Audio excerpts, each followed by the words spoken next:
Olá pessoal, sou Miguel Oliveira da Costa e vou apresentar para vocês o meu trabalho. Correção atmosférica de imagens PlanetScope, avaliação e aplicações em corpos d'água, que foi orientado pela professora doutora Rejane N. Cicerelli. Bom, contextualizando um pouco esse trabalho, existe uma série de desafios quando falamos de avaliar a qualidade de água usando imagens de satélite. A água é um tipo de alvo escuro e isso faz com que seus valores de reflectância sejam muito baixos quando comparados com outros alvos. Esses valores muito baixos, eles são mais fortemente afetados pelas interferências atmosféricas. E logo os dados que nós obtemos sobre a qualidade da água por meio das imagens também são. E a principal forma que temos para poder contornar isso é com o uso de algoritmos de correção atmosférica nas imagens. Só que o uso desses algoritmos em imagens de alta resolução espacial, como é o caso das imagens PlanetScope, é uma tarefa complexa que ainda permanece sendo um desafio. Assim, esse estudo visa avaliar como as imagens Planet se saem no monitoramento de corpos hídricos interiores. A execução teve apoio de dados de campo e foram usados também modelos alternativos de correção atmosférica para podermos realizar análises comparativas com as imagens originais. O trabalho teve como foco a região do braço Riacho Fundo do Lago Paranoá, onde foram feitos dois levantamentos de campo, um em agosto de 2020 e o outro em outubro de 2020. Em ambos os campos houve coleta de dados luminológicos com uma sonda e também de dados espectrais com o espectroradiômetro. Na imagem podemos ver os pontos de coleta dos dados, sendo que o ponto A5 pertence ao sistema de monitoramento do lago da CAESB. Depois de feitos os levantamentos in situ, foram selecionadas imagens Planet das mesmas datas dos campos, tanto na forma de radiância quanto em reflectância de superfície. Nas imagens em radiância foram aplicados novos modelos de correção atmosférica usando o algoritmo 6S.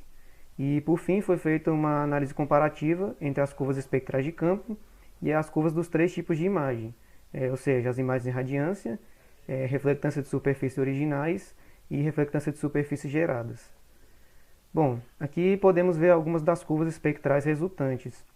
Essas curvas são do ponto 2 das imagens do mês de agosto de 2020 e elas representam bem o comportamento geral que foi visto no restante dos dados.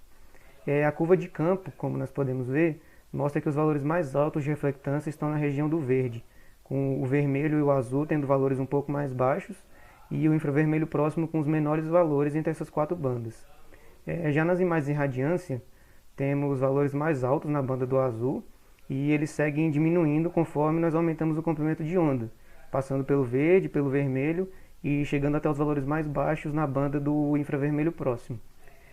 Temos também as imagens originais de reflectância de superfície e podemos ver que elas têm um padrão contrário ao que foi visto na imagem de radiância.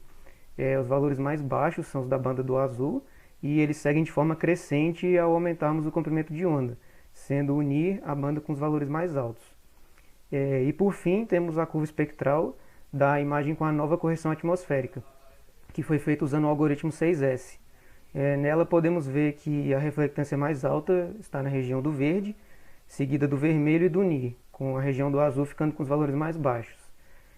Dentre as imagens analisadas, essa aí foi a que mostrou maior semelhança com os dados de campo, sendo que há algumas diferenças na banda do azul e do NIR. E com base em tudo isso, foi possível chegar a algumas conclusões. A primeira delas é que, olhando para as imagens PlanetScope originais, as imagens em radiância têm a maior semelhança com as curvas espectrais levantadas em campo, sendo que a principal diferença entre elas está na região do azul, que foi superestimada pelas imagens Planet. A segunda conclusão é que nas imagens Planet em reflectância de superfície, nós podemos ver curvas com um comportamento diferente dos dados de campo e também das imagens em radiância, com o vermelho e o NIR mais elevados e o azul e o verde mais reduzidos do que o esperado. Já olhando para as imagens corrigidas com 6S, podemos observar uma curva espectral concordante com os dados de campo, mostrando que as correções aplicadas foram efetivas. Apesar disso, há uma ressalva quanto à região do azul, que foi um pouco subestimada pelo algoritmo, e também a região do NIR, que foi superestimada. Porém, esse comportamento já era esperado, pois as modelagens atmosféricas são processos muito complexos, principalmente na região do azul, e acabam tendo algumas variações que são inerentes ao processo. E assim eu encerro minha apresentação. Muito obrigado.